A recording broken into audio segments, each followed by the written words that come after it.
Hey Kentucky, this is Deidre Ransdell. Tonight, the jabs get sharper at the latest gubernatorial debate. Allison Grimes leads another heated meeting in Frankfurt, and the SEC media has big expectations for UK basketball in 2019. All that and more is next on Hey Kentucky.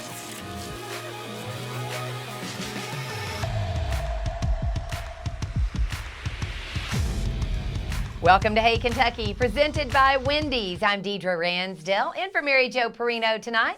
Ryan Lemon is my co-host tonight. Ryan, you're looking fit. Hey, I'm in training for the Calipari Fantasy Camp this weekend. I've been in training for 2 whole days. 2 whole days? Yeah, I'm ready to go. How you holding up? It's horrible. I'm sore. I can barely walk.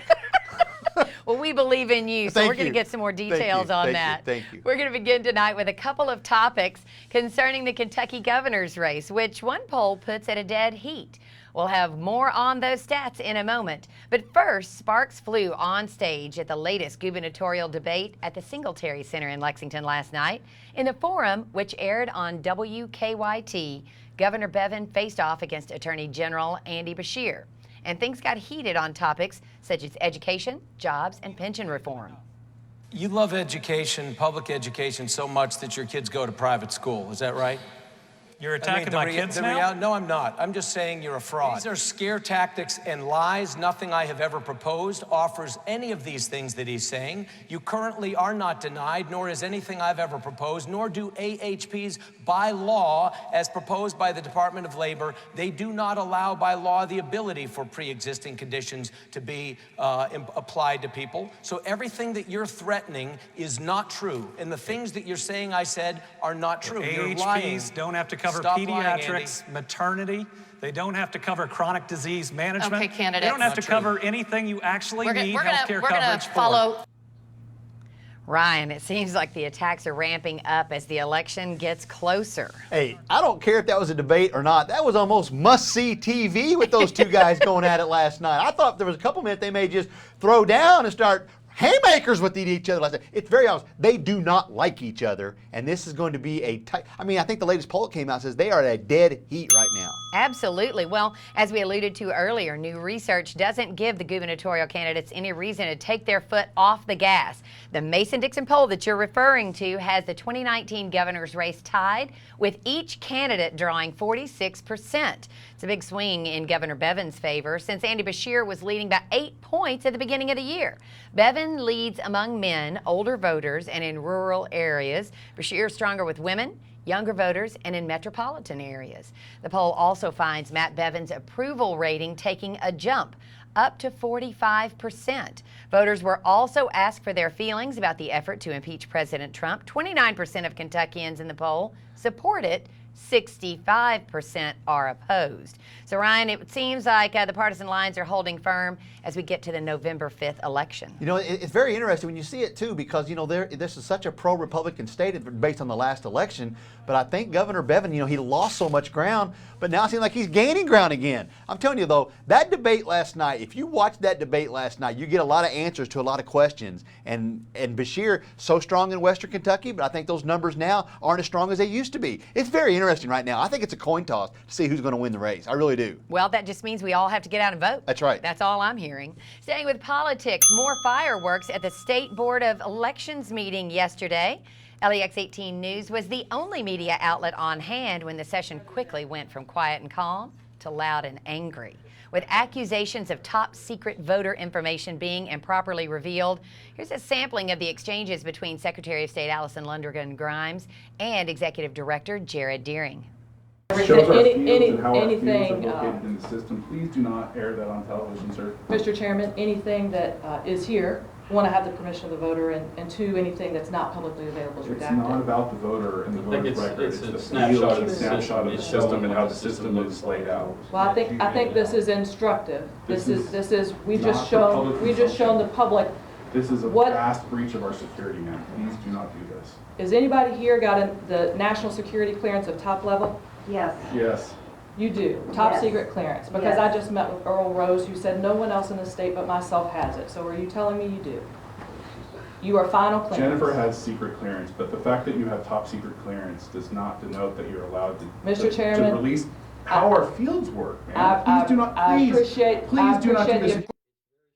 Oh my gosh, I don't know what kind of secret clearance Ryan has, but the meeting eventually ended with arguing, screaming, some cursing, people actually storming out. LEX 18 followed up with an election security expert today about whether this was a breach on Grimes' part.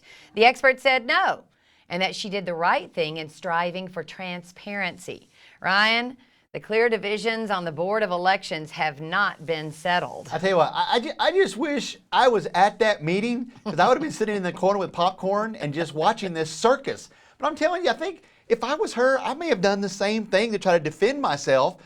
Secret clearance or not, I mean, the guy says it wasn't a breach of security whatsoever. But I'm telling you, that's a circus, and that continues to be a circus, what's going on over there. I think it would be really nice if we could figure out who was actually correct. Yes. Get the popcorn. Let's just sit back and watch those two go I'm at it. in. I'm in. As long as it's with your training plan. In other news, a new report finds at least 44 universities, including some in Kentucky, are tracking the personal data of prospective students online. The Washington Post reports that many schools are using cookies on their websites, yummy, to track would-be students and develop a profile and scores on the student's likelihood of enrolling. Other schools are reportedly using consulting companies to collect and analyze data on those prospective students, such as financial history and browsing habits.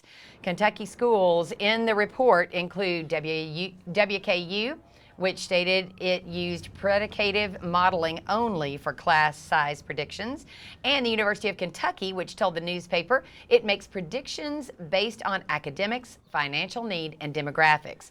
Ryan, is there any concern about this usage of data?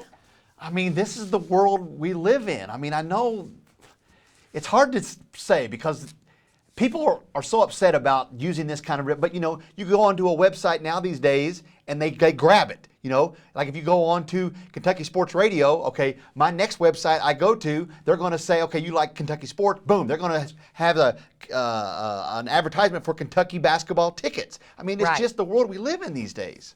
It's just amazing, too, to think about it. But how else are they going to recruit you for those universities? There's so many kids out there that are trying to get in. Yes. And to think that they're not doing it is pretty naive, I guess.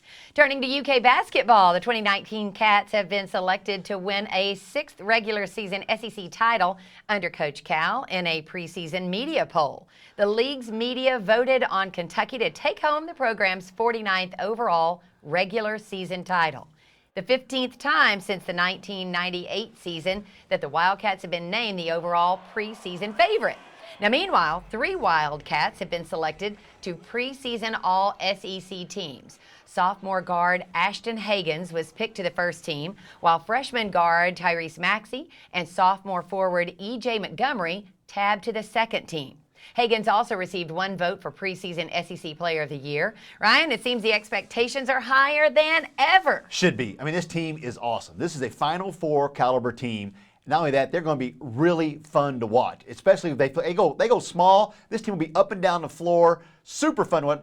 The SEC is going to be good this year too, Deidre, but this is the best team. And this is going to be, I'm telling you what, if they don't end up in the Final Four, I'll be shocked. They've got all the tools. Don't necessarily have a big guy per se, but they are really, really good. And they're practicing, it seems, and working together as a team early this year. Yeah, they having seem to have fun. that cohesion. You know, seem to be, every now and then Cal has those teams that just kind of fit.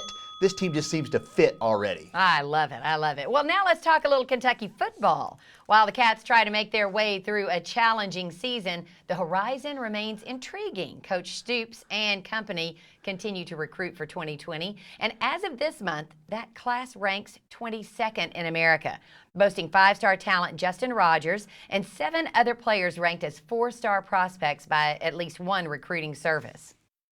It's good for us to get on the road, to continue to get in front of the prospects that we have committed, to continue to recruit and put the finishing touches on this class.